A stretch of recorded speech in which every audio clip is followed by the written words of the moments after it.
Hello and welcome. Today, the Living with Wildlife Illinois team is hosting a question and answer session about one of the rarest owls in Illinois, the common barn owl.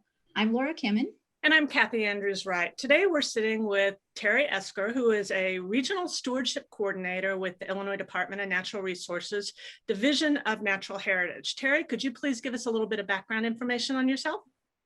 Sure. I've worked for the Illinois Department of Natural Resources for over 30 years. I was a district natural heritage biologist for over 25 years, and I've been the regional stewardship coordinator for the last 3 years for the southern half of Illinois. Thanks, Terry. So let's maybe start off with an overview about the barn owl. Terry, could you tell us a little bit about the life history and their habitat preferences and the range? Where could people see these in Illinois? Barn owls are a species that occurs throughout the state of Illinois, but the main populations in Illinois are concentrated in the southern half of Illinois. They're a grassland wildlife species. They're a nocturnal raptor.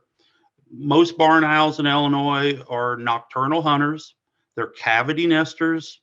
Overall, they're very short-lived birds. They live on average 2 or 3 years, but they have large clutches to compensate for their short lifespan, unlike bald eagles or some of the other raptors that are more long-lived. So most of these birds are found associated with open grasslands in Illinois. And the easiest way to find barn owls, they're difficult to locate. They don't come to calls too well. There are a few calls they'll come to, but most barn owls are observed at nesting sites in Illinois. The name common barn owl is somewhat of a misnomer because today this is an Illinois threatened species, I believe. I'm going to correct you. They have been delisted in Illinois. I'll give you some background. Originally, the barn owl was listed as a state endangered species in 1997. And for that period of time, through the 90s and the 2000s, we were only typically documenting 2 active nests per year. But with the implementation of the barn owl recovery plan, which we'll discuss a little bit later, barn owl numbers increased significantly in Illinois. And in 2015, we upgraded them from state endangered to state threatened.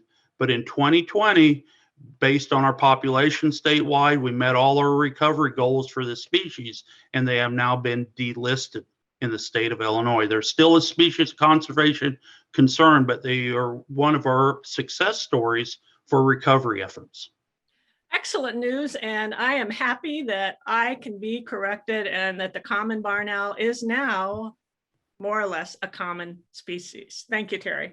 Well, happy news that the barn owl is no longer a threatened species, but can you provide us a little bit of a background information on what it was about the barn owl, about the habitat, its habitat requirements that caused it to decline in numbers to the state where it was endangered and then threatened? Barn owls are typically a grassland wildlife dependent species. So, primarily they need grasslands to both forage, especially for vole populations.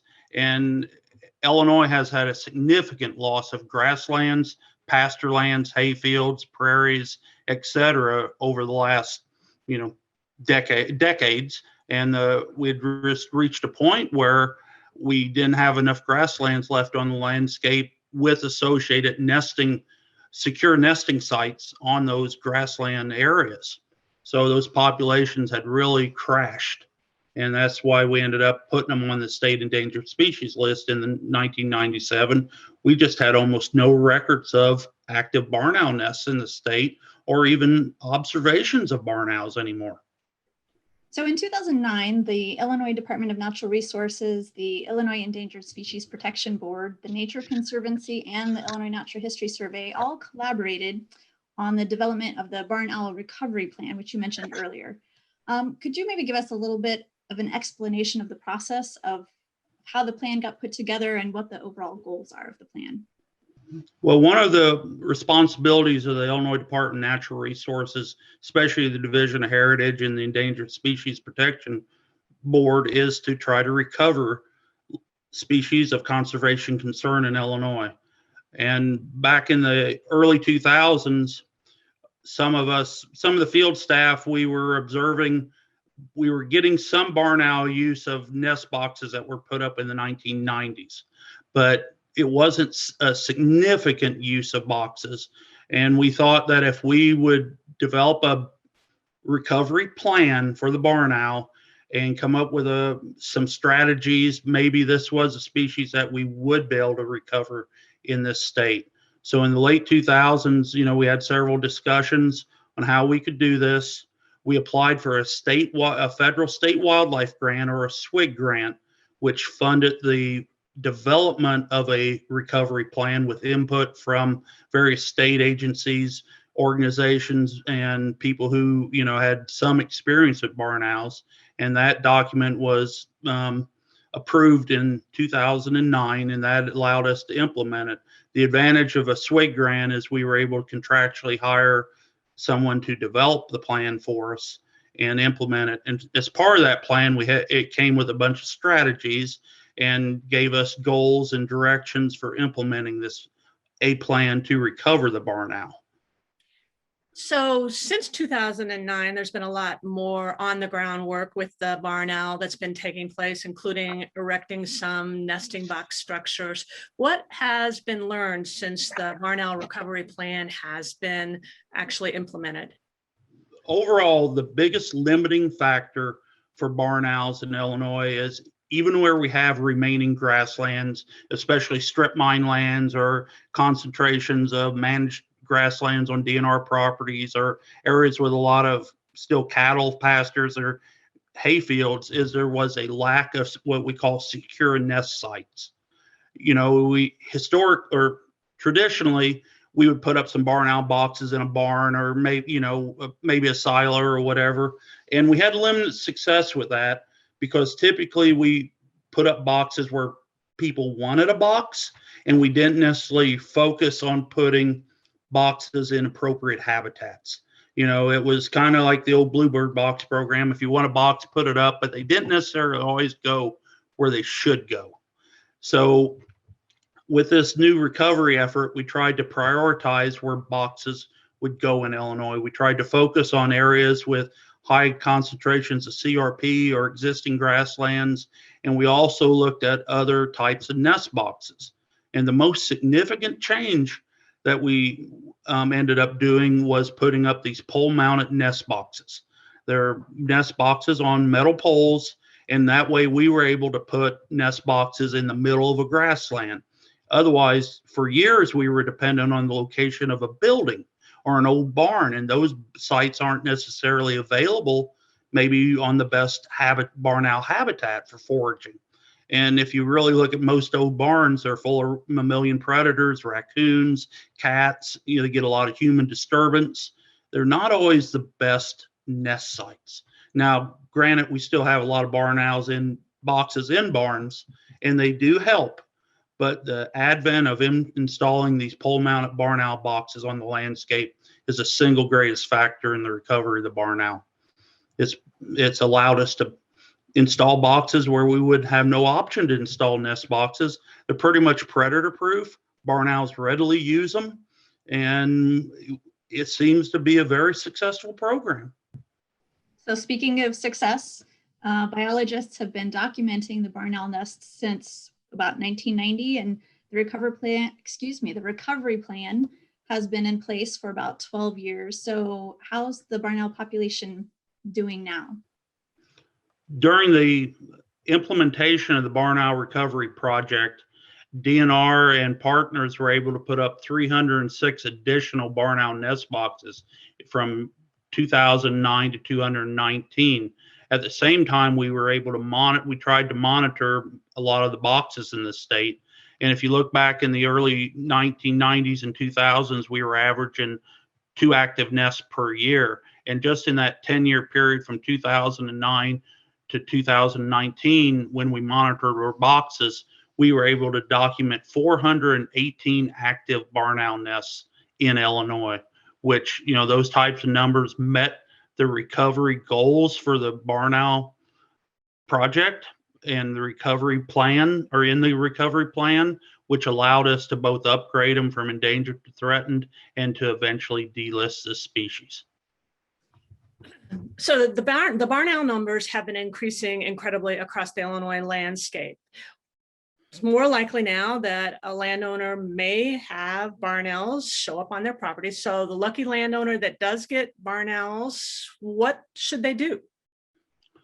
We still are tracking barn owl numbers in Illinois since they are a species conservation concern.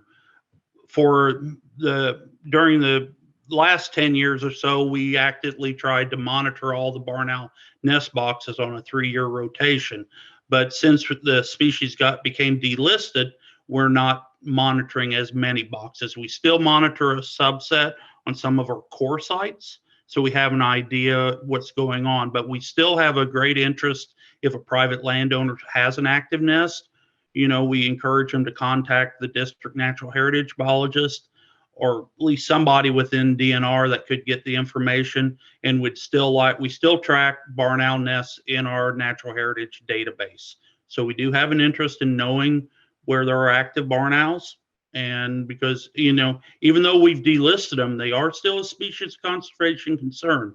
And things happen on the landscape that we have no control over. So we'd still have an interest in knowing where any barn owls are located at. Well, I know I would be thrilled if a barn owl pair showed up on my place. And I imagine I'm not the only one. So what are steps that an interested landowner could do to enhance their property and potentially attract barn owls, given that they have enough grassland habitat nearby to do so? Well, the simplest thing for barn owls is probably installing a nest box. That's secure nesting sites are the true limiting factor. Maintaining grasslands is wonderful, but the lack of secure nest sites is, what we found, at least in this project, made the difference. So either installing a wooden nest box in a barn, or a pole mounted plastic nest box, or a pole mounted wooden nest box. The information is on the Endangered Species Board's website for both of these boxes or types of boxes. And that's what we recommend. It's pretty simple. And hopefully they'll show up. And we've had private landowners put up their own boxes, and they've contacted us and said, hey, I've got barn owls now, especially if they're located near one of our core sites. Excellent. So I sort of have a follow-up question to that. We say that grasslands are very important, but how much grass? If somebody has an acre, I'm imagining that's probably not quite enough to pull them in. So what is the range? How big do these grasslands have to be to make it seem like a good place for these folks to show up? One part of grasslands that seems to be critical is what we call openness. Barn owls aren't going to utilize, I can't say never, because we get barn owls in some odd places once in a while, places that you go, I can't believe there's barn owls here, but maybe they're foraging on something besides voles in that area. But typically, these open grasslands, it's a very difficult question, but if you have 10 acres of grassland, 40 acres would be better. A square mile would be wonderful. You can't really probably put up a box and expect to get them on just a few acres. The vole populations aren't there to support the birds, especially if they get chicks. Now, if you have a whole series of small grasslands, barn owls will forage within a mile of their nest box. So, you may not necessarily have to have the habitat on your property, but as long as it's within a mile and you could have a fair amount of acres, it'd be better. And one thing about barn owls that we've also found is they really prefer grasses that are knee-high or shorter. They're not really utilizing tall rank prairie grass, because you got to understand a barn owl isn't that tall. So they can't forage in tall rank grasses. So, short brome, red top, hay fields, alfalfa, those pasture lands, that's what they tend to forage in.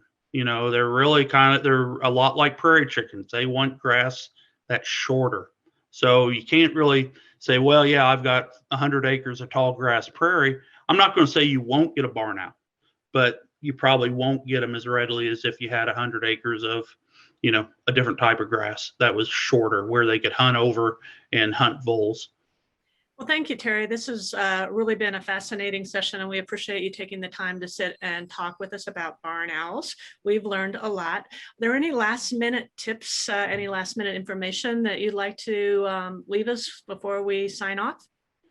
Well, I think, this project shows that there are species that are recoverable in the state of Illinois, even in an ag dominated state.